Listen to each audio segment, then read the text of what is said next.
Question, apparemment, avant que des choses à la prise, ça n'a pas été bien étudié en profondeur. Vous savez qu'en réalité, quand il y a baisse de pétrole, parce que le pétrole affecte les produits et belés sur le marché.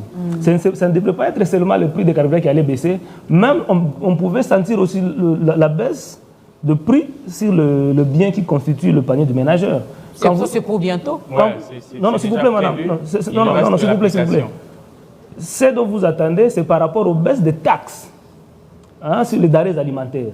Il y a aussi le prix du pétrole. Au-delà de cette baisse-là de taxes, on devrait aussi sentir le baisse de prix, par exemple, sur le pain.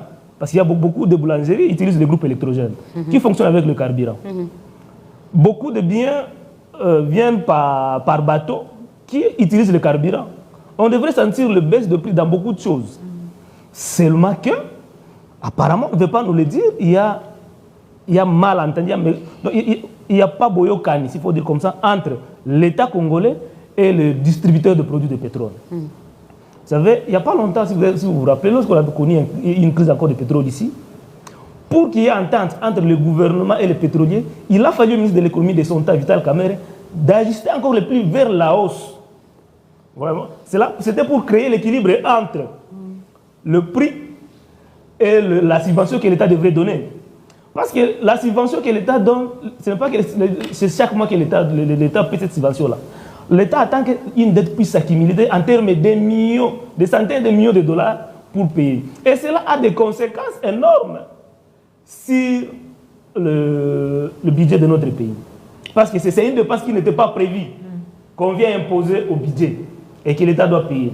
Ça veut dire qu'en réalité, le prix du pétrole à la pompe ou bien le prix des transports en commun ne suit pas l'évolution du prix du pétrole, mais plutôt le taux de dollars.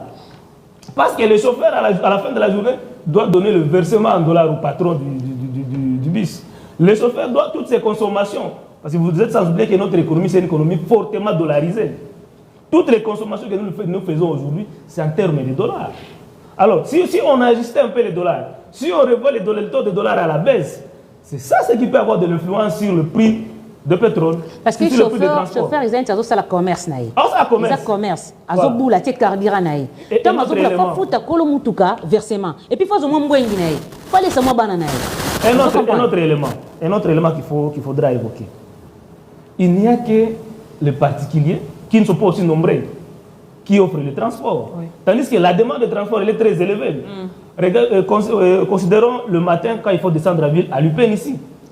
On est combien de personnes qui attendent des transports? Et il y a combien de bus qui sont disponibles pour des différentes directions? Vous êtes à Lupin pour Victoire, vous êtes par exemple à 50, mais il y a 2 bus qui arrivent pour 20 personnes.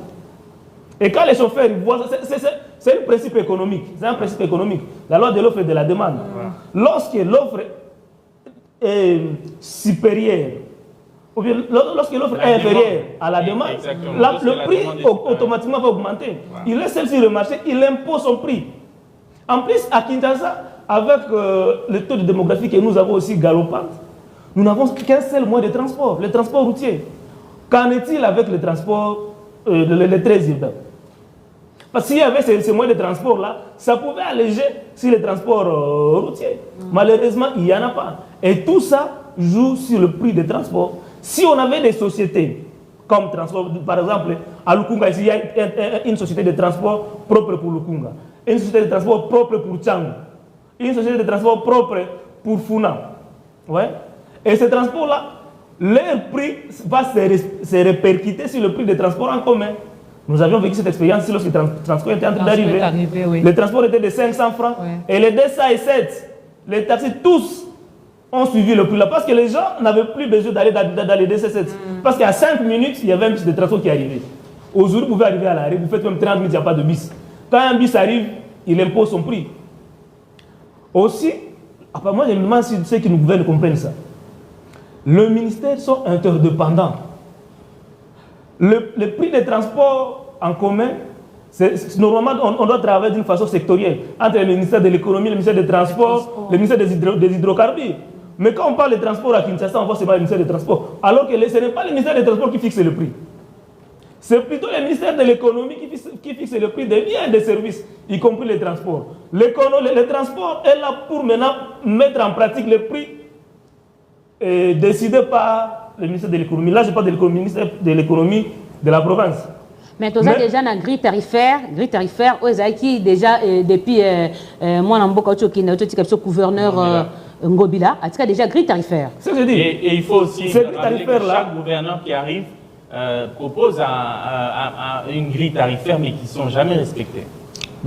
Puisque ces grilles tarifaires-là ne sont jamais publiées de manière officielle. On a parlé de ça vendredi, il n'y a pas d'organe de suivi pour faire respecter ces grilles tarifaires-là. Nous sommes dans la même situation. Moi, je crois que le ministre de l'économie a signé un chèque en blanc au peuple congolais. C'est un chèque en blanc. On a parlé de la demande et de l'offre. Et puisque la demande est supérieure à l'offre, donc le prix du carburant doit être toujours au-dessus de ce que nous espérons avoir. Jusqu'à ce que nous sachions. Moi, je crois que la première décision à prendre par le ministère de l'économie, c'est la diversification de notre économie. La diversification de notre économie, comme le dit Marius, il faut diversifier le transport en commun pour pouvoir résorber le prix du pétrole. Parce que le transport ferroviaire, par exemple, n'utilise pas le pétrole. C'est soit le charbon, soit l'électricité pour faire rouler les trains. Vous voyez ? Alors, en ce moment-là, on aura, puisque c'est aussi des transports qui prennent beaucoup plus de monde. Tout à fait. Parce que c'est des transports qui circulent les périphéries des villes. Oui. Et là, nous sommes dans une situation telle qu'on nous signe des chèques. Vous parlez de la réduction de prix des denrées alimentaires qui vient. Mais sur fond de quoi? Sur base de quoi? Parce que si vous n'avez pas de pétrole, vous ne pouvez pas transporter de la nourriture du Bas-Congo, du Bandundu vers Kinshasa. Pour baisser les prix, vous avez besoin de tenir compte de 3 choses. La loi de l'offre et de la demande, le prix du carburant et les taxes. Vous pouvez dire que nous avons enlevé la taxe sur la valeur ajoutée pour les biens, les denrées alimentaires qui sont importés. Mais si le prix du pétrole n'est pas baissé, naturellement, par l'abondance du pétrole dans la ville, vous ne pourrez pas réussir votre pari. C'est vide. On avait vu la semaine dernière le ministre Molendo Sakombi annuler les projets d'appel d'offres pour les 19 blocs pétroliers et 3 blocs gaziers sur le site de Mwanda. Pourquoi? Parce qu'ils disent qu'il n'y a pas d'offres sérieuses, d'offres à considérer. Mais le ministre qui a précédé, celui qui est au sport maintenant, son Excellence Boudimbu, avait accepté des offres. Donc nous sommes dans un système tel qu'un gouvernement va accuser le précédent et nous n'aurons rien fait. Nous n'aurons pas avancé. Nous tournons en rond. Le Nigeria produit 1 975 000 barils de pétrole brut par jour. La RDC produit 20 000 tonnes de barils. C'est grave. Le Nigeria produit 1 975 000 par jour. La RDC produit 9 000. Vous voyez la différence, 9, 19 et 20 000, ça varie toujours. C'est cette année, vous avez publié, ce jour 9, demain 19, l'autre 20 000. Mais vous ne dépassez pas les 20 000, alors que les autres ont dépassé le million.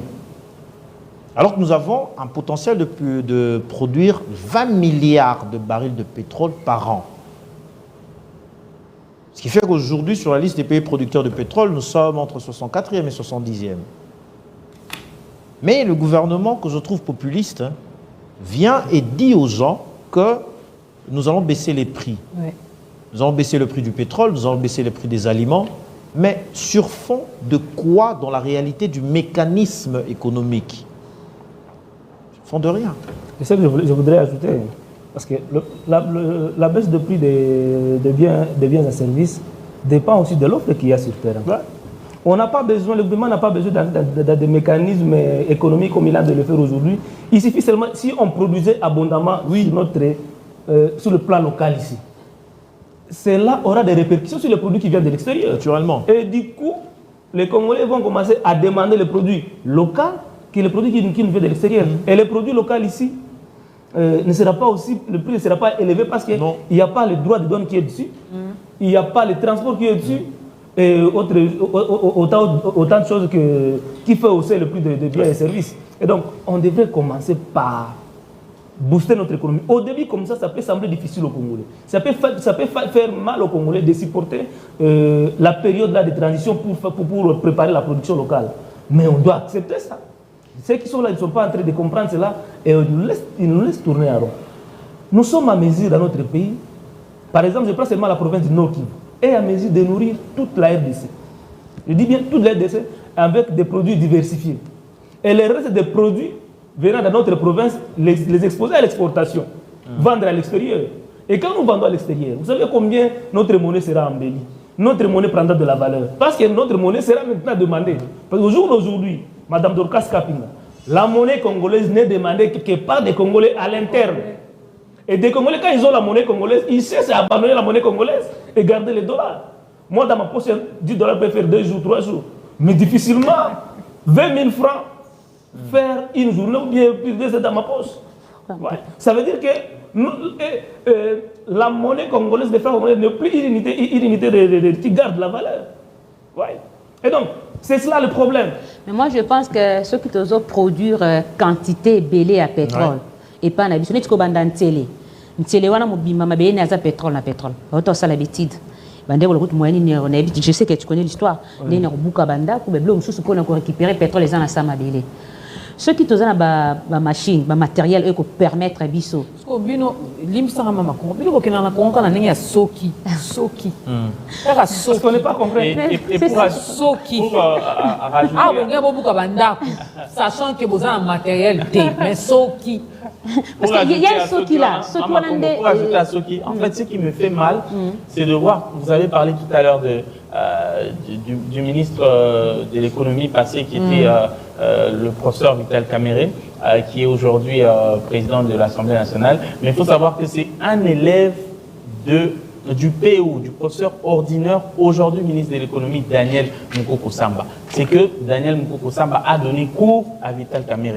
Et c'est un expert, c'est l'un des plus grands experts de l'économie nationale. Et la voir aujourd'hui, c'était vraiment se dire, ouf, on respire, on a des solutions. Mais la voir et qu'on voit ce qui se passe en ce moment, ça me fait penser vraiment à... Non, je répète ce que vous avez dit pour soutenir ce que M. Christian a dit, le populisme. Donc on a placé Mukoko à l'économie parce qu'il est justement docteur en économie, professeur en économie. À cause de son nom. Non, mais on sent beaucoup de volonté. Non, il n'y a pas de volonté. Il n'y a pas de volonté. Les systèmes dans lesquels il se retrouve. Je vous dis, monsieur, vous êtes journaliste, vous devez le savoir. Vous êtes journaliste, vous devez le savoir. Mukoko Samba a été chassé de l'ONATRA par incompétence, par mégestion, par le gouvernement Tshisekedi. Vous le savez. Et c'est Vital Kamerhe qui avait lu le communiqué de sa révocation. Mais la même personne qu'on a chassée par incompétence comprend, on donne l'économie nationale. Nous sommes dans quel pays? Beaucoup de gens sont dans le gouvernement Matata Ponyo, il avait quand même... Mais il a eu des conflits avec Matata Ponyo. Vous savez qu'à un moment donné, Mukoko Samba ne participait pas au Trioka. Au Triaka, comment on appelait ça? Triumvirat. Non, Troïka. Troïka stratégique. Il était dedans. Mais par conflit avec son premier ministre, il a été mis à l'écart. Vous êtes journaliste, vous devez savoir ça. C'est que moi je vois il faut placer des hommes qu'il faut à des endroits. Ce n'est pas parce qu'on a une thèse en droit qu'on est vraiment sur le plan pratique professionnel. Donc, en parlant de ça, pour vous aujourd'hui, qui serait le meilleur ministre d'économie au Congo? Le meilleur ministre de l'économie au Congo, c'est celui-là qui mettra d'abord en avance, en exergue, nos capacités internes. Ils sont là parmi les Congolais, ils sont nombreux. Mais malheureusement, il n'y a pas un nom. Nous ne sommes pas ici. Nous ne sommes pas ici. Nous ne sommes pas ici pour faire l'apologie de nos gens. Tellement que les mêmes bateaux,